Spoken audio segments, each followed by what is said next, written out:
Hey, welcome back to Babbling Zoom. It's been a while, I know. It's just somehow managed to get time for myself. Um, so, the Batman. All right. So, uh, opening night, well, opening day. Me and my wife went out, watched the movie, loved the movie, freaked out over it. Um, she even laughed at the fact that she didn't realize that the promotional vehicle was in, and she somehow saw it and didn't realize it was the vehicle, but the Batmobile. So still, uh, and she's okay when it comes to sci-fi, to superhero and sci-fi and everything. So it's nice to get some shows that she actually likes. Watch the movie. Awesome movie. Oh my goodness, awesome movie. Uh, and then it's mulling my head. I'm loving everything of it. We're talking nonstop. My wife loves the movie, and she's okay when it comes to sci-fi, to superhero and sci-fi and everything. So it's nice to get some shows that she actually likes. And he brings up, so two things pop up, and as we're randomly talking over breakfast, my wife surprisingly brings up one of the greatest ideas. Why can't we just focus on Robin instead of just adding Robin to the next Matt Reeves movie? And yeah, totally makes sense, right? And it just so happens that I stumbled on this guy named Steve Sheaves, and he brings up the same topic, and it gets me and my wife talking.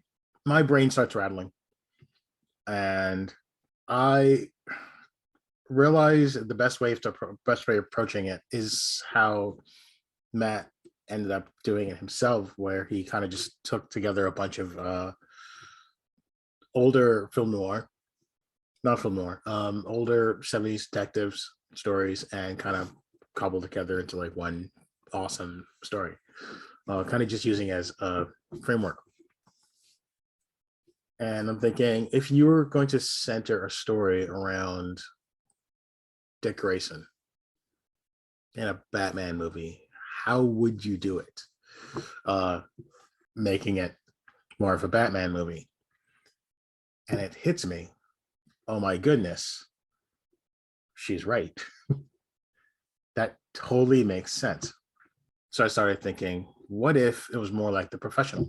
So we're going to use kind of The Professional as a basis, but not follow it to a T. Again, you borrow, you don't copy. And I thought, well, let's look at something that might help. A girl just so happens to avoid short thing.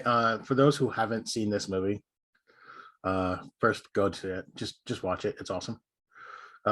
But the gist of it is, as she sees the killers gun down her entire family in the apartment building, trying her hardest to make sure that the killers don't notice her, she goes past her apartment building. She goes past her apartment towards a lone, quiet man at his apartment, and constantly knocks on the door and begs to get in, to which he lets her in, only to find out later that Leon, the guy she asked for help, is secretly a contract killer.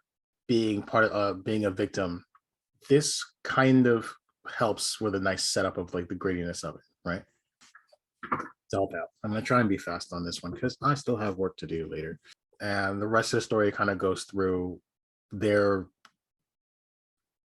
friendship, is the best way to put, yeah, their friendship, as she constantly asks for help, and he, so such an introvert, is learning to deal with this girl. So it's said that, I think it's Matt Reeves. I'm keep messing this up. I don't know if I am. Is thinking about using, what was it? He's thinking about using Iceman, or that's fine. Let's go ahead and keep that, but then see how we can introduce Robin into this entire story. And it said he wasn't thinking about using the Joker for the next one. So that's fine because we don't really need a Joker. If we do, it'll be great, but sparingly. Not make it a Joker story. So what is the normal day? How about a normal day? Bruce Wayne now is a socialite. He goes around. He's not truly the happy-go-lucky playboy yet. He's still kind of trying to fix the mistakes from the first movie. Rumor is Iceman's going to be the new villain for the second movie to help out all this pain. He's also getting a little bit more involved in his father's company, but not truly involved in the company. But obviously still kind of going out as Batman. Well, witness. So the circus or Cirque du Soleil.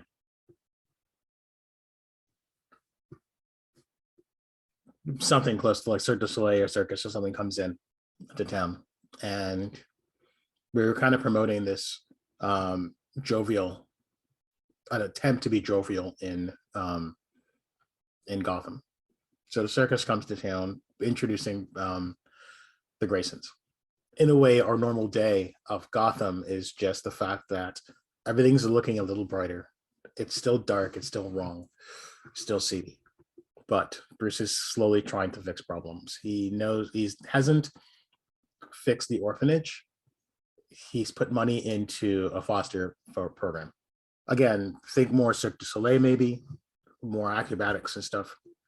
Dick's whole thing is, but also introducing them to the actual circus as well. One incident happens where after trying to set up in Gotham, his dad is visited by a bulky, shady man in a jacket. He tells his son, he tells Dick, do me a favor, just go off and do something.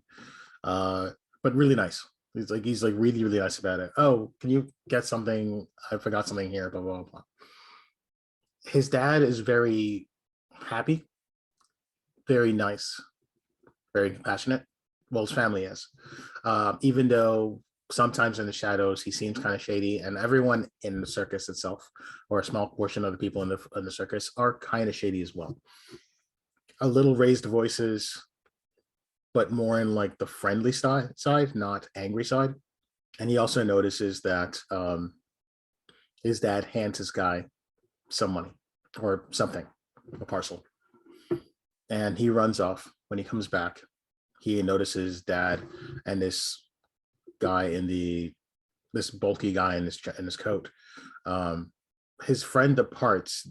He clearly notices that Dick clearly notices the subtle chill in the room and the cold demeanor and of this guy. When the night of the big show, Bruce goes, funds some of the foster families are probably there, and they kind of make a big deal of like, oh, this is for people, blah blah blah, in the light of all the mess that happened. But Bruce, meanwhile, is constantly kind of shadowing the circus, kind of noticing little shady activities as more crime starts to pick up as the circus comes in. And maybe even notices like a few random awkward trucks that the circus has. In the background, as the show goes on, Dick's family, especially his dad, is getting a little roughed up by some of the circus staff, especially some random other guy, some random people. And rumor has it he's kind of skimming off the side. At this moment, they go up to do their show, and tragedy strikes.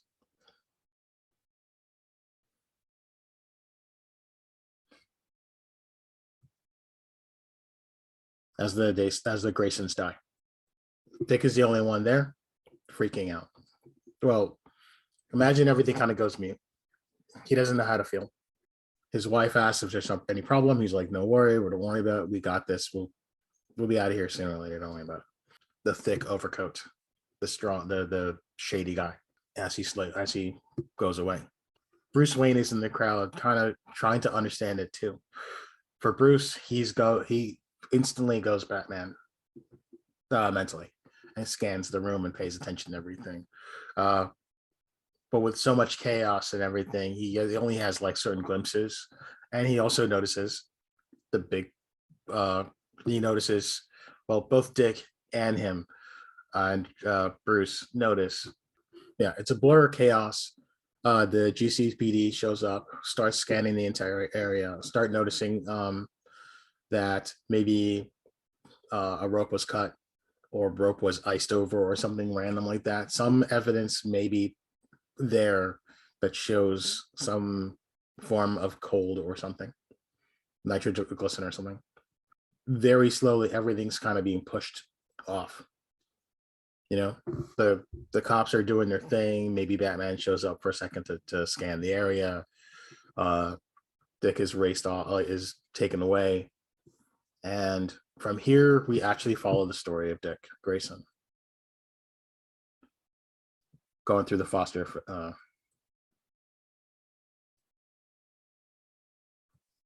system.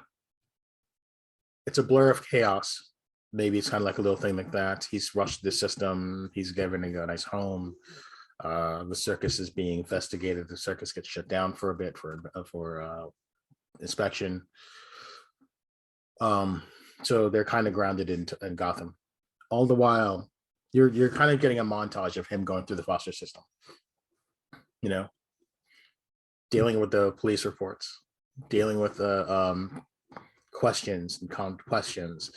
For some reason, he kind of sees Batman randomly here and there, but Batman never actually comes up and talks to him.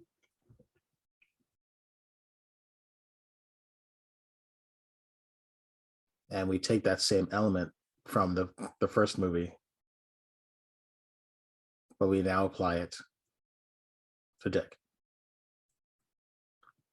Right? He can't get out of his head. And in this, he's more, it feels like he's either writing to his mom or he's writing to his dad, trying to figure it out. And he pokes around. And at this point, we're kind of focusing more like we are still taking from Leon or the professional. We're taking that subtle element. What if we took Shazam but made it darker? Or basically, Shazam is from, like, you know, Billy Batson is going through the whole foster system thing too. Maybe even take that age, because that age worked really well for Shazam. So let's make Dick a high school student, right? He's shuttled through the foster system. He's shuttled through maybe a quick introduction to Gotham High or something. But this is all blur to him. He doesn't care. He's thinking too heavily on what's going on. And even through the foster system, he's kind of poking around. What he also notices is a set of cars slowly following. All the while, Dick is kind of rushing through his head trying to understand what's going on. And this could even mean that he has a notebook. Being this is a detective story, Dick's whole thing is now he's got to go find out. The key thing he needs to do is try to find out what happened at the circus. He doesn't know. No one's going to tell him anything. So he sneaks back into the circus.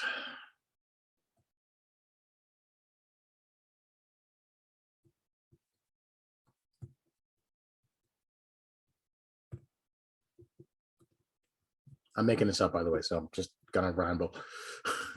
And the key question keeps popping up: who killed him?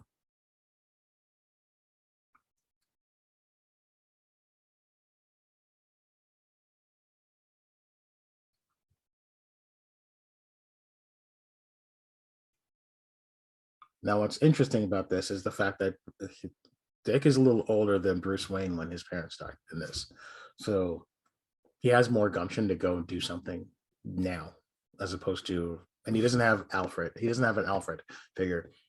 All of his support system is gone, right? Because no one else in the circus is like related by blood or anything. There is no next of kin. He is instantly shuttled to the foster system. They don't trust the circus, blah blah blah. Simple, right? This sneaking around the abandoned circus and his parents' things might also lead to him trying to figure out how to get into the system, try to get because a lot of the evidence might have been taken back to it might have been taken back to the GCPD. And the one key thing that Dick has that Batman doesn't is agility. It's very clear in the Batman movie, in the Batman, that he doesn't really bounce around a lot. He's more like a Michael Keaton Batman, where he's not bouncy. He uses his fist more than he would use his legs. Right? He's a tank. Dick Grayson should be more like a parkour artist, like a parkour. So in this, maybe he finds out that his dad used to be friends with darn it, what's Mr. Freeze's identity? Legs. Right? He's a tank. Dick Grayson should be more like a parkour artist, like a parkour. So in this, maybe it's all about just trying to find something. So he sneaks around, digs around some more, finds out that I remember, but he used to be friends with Mr. Freeze. That family used to be like really close with Mr. Freeze. So they used to be buddies. As he digs around, as he realizes he can't get too much information from the circus, he probably even sneaks into. Okay, I'll be back in a bit. I am back and I had some good cake and coffee. Yes. All right. So, what were we talking about? We were talking about Batman and Robin, or Dick Grayson for right now. So, what is our first problem? First problem is we have to figure out. Well, the whole major problem is who killed Dick Grayson's parents. He has some ideas, so he needs to go sneak into the circus. Meanwhile, I think within the circus, he's really kind of just asking questions, really. He could probably go to the circus and then he could probably sneak into. I'm making coffee. Okay. Do you want to have some cake with me? Sure. Okay. I mean, cheesecake's really good. Come back to this. I have cake after you. And he slowly uncovers the fact that the circus, or some crew on the circus, have been supplying maybe the mob with supplies, maybe money, jewels, whatever, right? But they both kind of come to the realization that Freeze may be tied into this, and definitely the circus is tied into this. Meanwhile, Batman is probably running around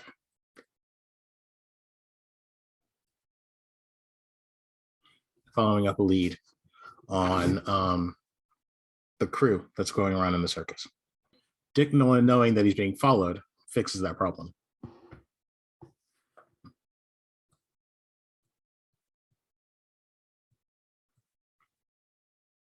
He instantly runs away from the Foster family.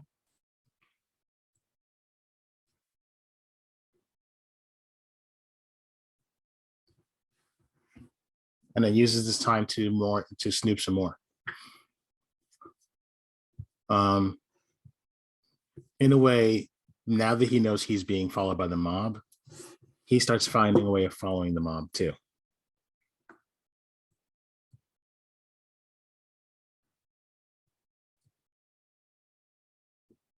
Now, this whole thing kind of pops up when you start realizing that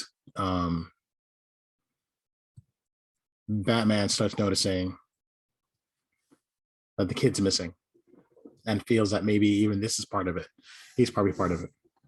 He's probably stumbling on the fact that like more mob members are dying in questionable ways when it comes to maybe, again, some process of like losing limbs due to fast freezing, who knows? And maybe even at one point, he stumbles on Mr. Freeze right here in this moment. At the height of basically Dick trying to become a detective and stumbling through all this. Also, by the way, he's slowly building his uniform. So maybe about this point, he gets a yellow hoodie.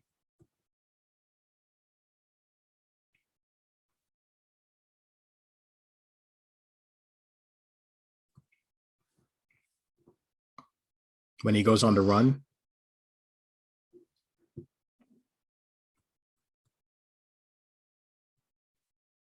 he steals a red and green sports jacket, like football jacket. They're slowly learning that the mob is part of the circus. But Dick notices that he's being followed.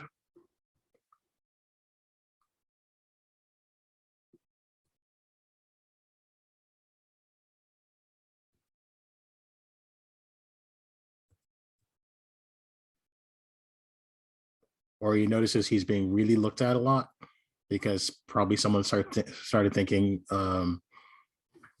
maybe something to do with his dad.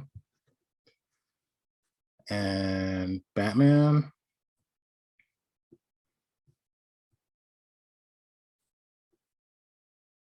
notices that there's something fishy about Mr. Freeze's murders.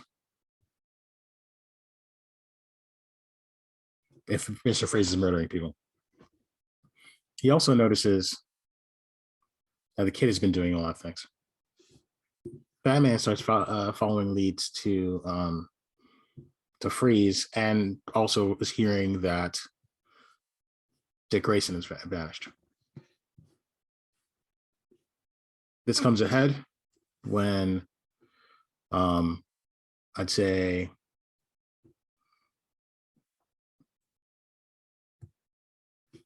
Dick finds out that, like college team jacket or something like that.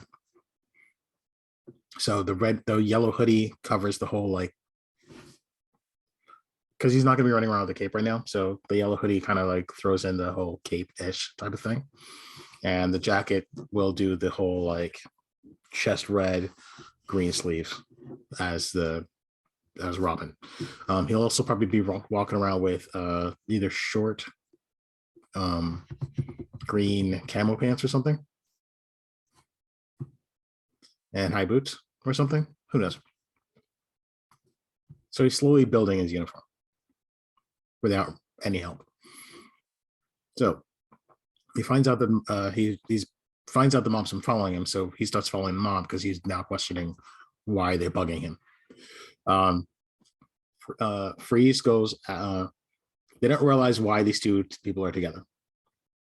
Later, you find out Freeze is going after the murderer, as well as everyone else is going after the murderer, the key like guy. So they both catch him in the middle of this act. Batman first. Everyone splits. The murderer goes one way, Freeze vanishes off another way. Batman goes after Freeze and loses him. Dick, on the other hand, goes after the murderer, some mob henchman or something. And at the end, what ends up happening is Dick ends up killing the henchman in a fit of anger.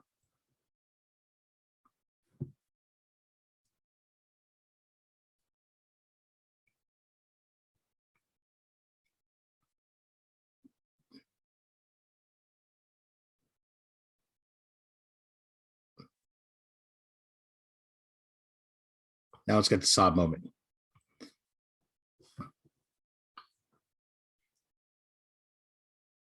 Dick Grayson has done one thing Batman will never has not done yet. So a different change on the mythos.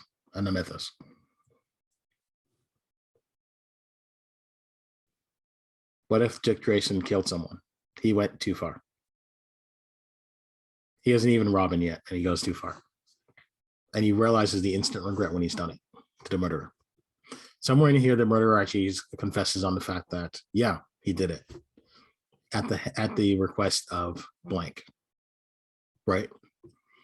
He was just the in a sense, the gunman, right?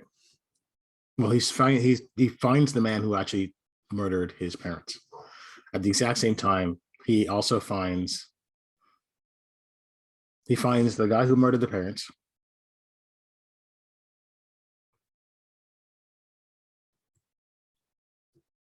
And freeze.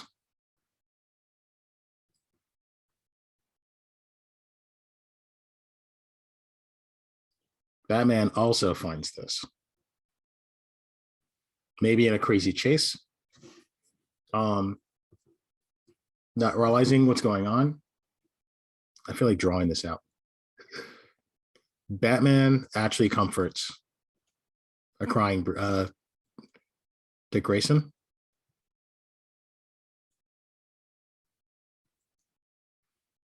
Because he's just doesn't realize what he did, and he's now freaking the hell out.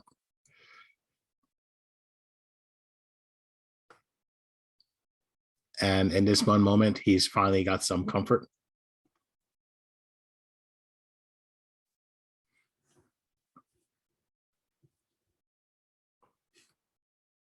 Batman somehow figures out a way to convince Commissioner Gordon that this should be a lighter sentence due to the nature of what happened.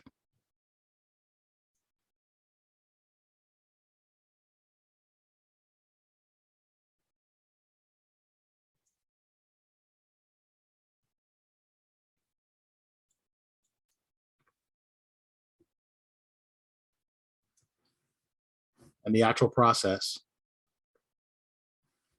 of Batman finally taking Dick Grayson under his wing happens. Dick Grayson, his new foster home,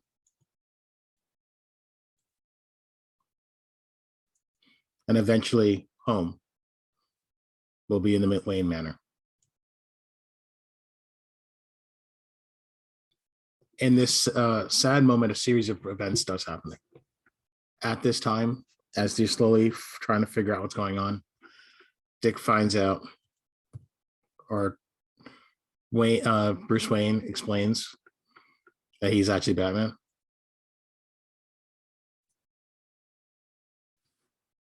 Some clever way of doing it, but this now sets up a reason why Bruce Wayne will actually take Dick Grayson under his wing. Any other kid, there are countless kids who lost their parents. Why Dick Grayson? Because up to this moment, Dick Grayson is showing us enough chops to show that he's willing to go everywhere just to figure out the murder of his parents. But he also realized he went too far, and he needs someone to pull him out of it. The kid went too far, and now he's worried that he's just going to become another villain. So he grabs him. Now, in this hug, he realizes that there's a chance to save him. And he uses this opportunity to take the boy Wonder under his wing. Obviously, no one's going to complain about that. He brings him in. He trains him to be Robin. To the last part, the last third of Act 2 is really just about cementing, fixing the pain of Dick Grayson. And now that they're ready, I'm going to try, basically, don't worry about it. We'll make this work. We'll fix it. Well, the original idea I had was, what if Dick Grayson's father, the Graysons knew Freeze a long time ago and knew his wife, and knew that due to the illness, she was slowly fading, and he went to Gotham for a reason. So this is all going to come out around this point. And basically embedded in the circus, he knew that the Graysons knew that they could take some of that money, take some of that money off from the mob, and fund Freeze's research. Something big maybe happens with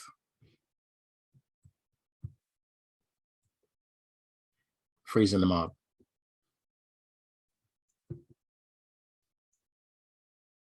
The true reality comes in. But yeah, the truth comes out. The mob found out and figured, or the circus found out and figured this is the best way of killing two birds with one stone. Frame the murder of the Graysons on Mr. Freeze. Of course, Freeze found out. And now there's a series of murders happening because Freeze wants revenge.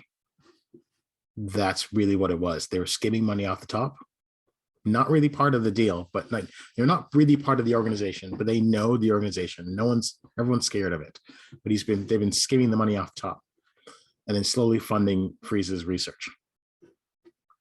This was the first time in a long time they've had a chance to hang out with each other. So they did that night. So Act 3.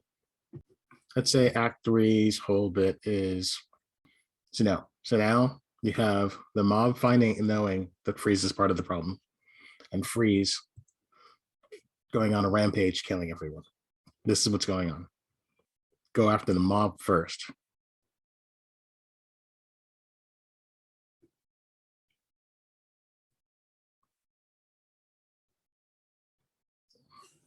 So how about they go? Oh, keep doing that. How about they go back to the circus for more answers? That's not a G.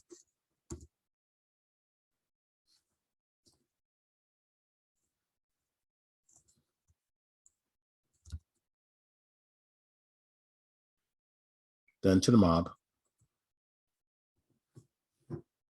only to find out that the mob is already going to Freeze's place.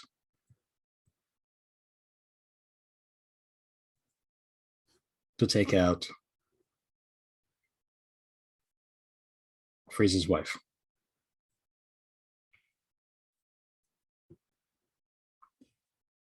And then the real question on the third act is basically like, all right, is it the mob kidnapped the wife and Freeze is going on a tirade? God knows what. Is there mob violence in the street? Who knows, right? It really comes down to how you want to end it, how you want that massive climax to happen. But really, in the end, it's all about Robin helping Batman through this mess. And in a way, we change up how Batman and Robin work.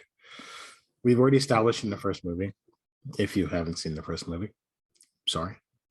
We've already established in the first movie that Batman walks. He rarely uses the grappling hook. And when he does, it's really kind of get out there real quick, get out of something real quick, and that's it. Just to move out of places. Not really as a weapon or kind of. But his motive of fighting is hand to hand, right? Batman's a boxer. He's a grappler and a boxer.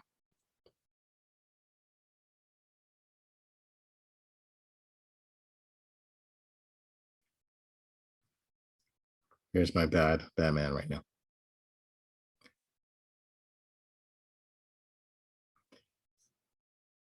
Robin, on the other hand, his style should be something to do with parkour. Movement. He is always about movement. And he's loud. So imagine taking that concept earlier where it was the sound of footsteps drawing you closer to the shadows was the Batman way. What if now Robin is distraction? Robin is quick enough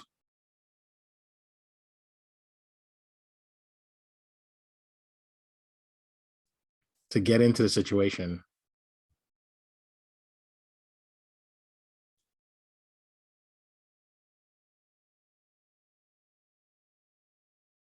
Oh, what if he has shin guards too? There you go. Robin is fast enough now to get into a situation.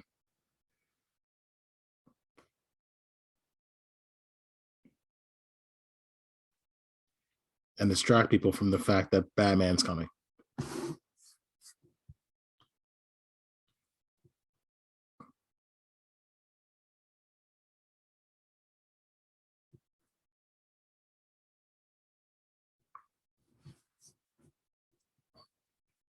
Robin just needs to reposition himself in a place where everyone says, oh, what's that screaming, loud, colorful thing doing? And next thing you know, behind them, boom, Batman. That's his goal. Get there fast, distract, and then let Batman handle the rest of it. Cool. And how do we get to Mr. Freeze? It's a really good question. Let Matt Reeves handle that one. But oh, what would be the happy ending? Batman and now Robin. And this is me just kind of saying, why not just give them both something? After everything's done, they don't kill Freeze off. No, we don't kill Freeze off. Dick.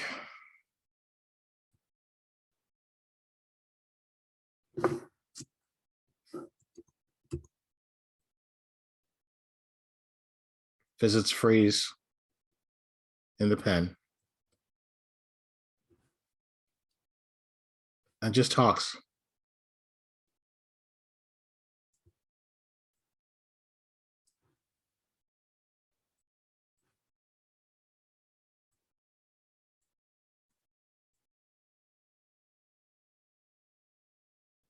It's strangely warm and heartfelt felt in the end. I don't know why, but that kind of makes sense. By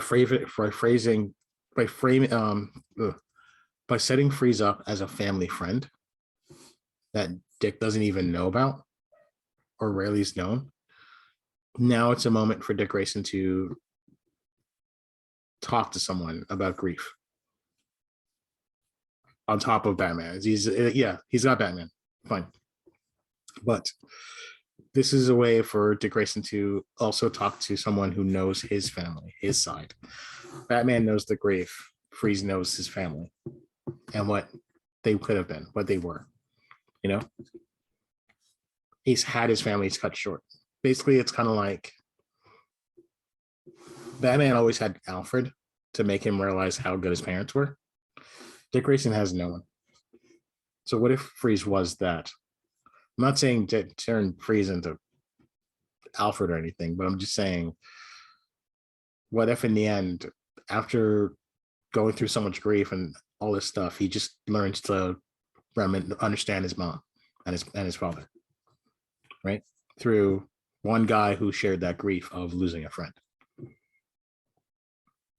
I know it makes Freeze not as bad as before, but isn't that what the Batman animated series did as well? A tragic villain.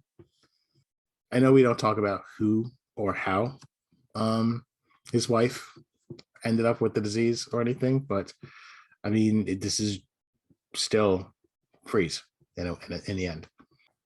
Let's say maybe a happy ending would be doubtful Matt Reeves will see this, but if you do, hey, take it. Or hire me and then steal it from me and we'll be fine. I'd say hire me first though. So you were like, oh yeah, I hired him and paid him a few bucks and boom, we're done. All right. So hopefully you guys like the idea. If not, tell me down below. If so, tell me down below. And hopefully I could get back to the other stuff I wanted to start. I started and not finished. Final Fantasy. But I really wanted to talk about this. So see ya. And just like the other movies, just like the first movie, we don't even need to know how he got to where he was. It could just be like a random one-off sentence. Or we could just accept the fact that Freeze has some disease. that needs to make him cold at all times. So yeah, this is what I think.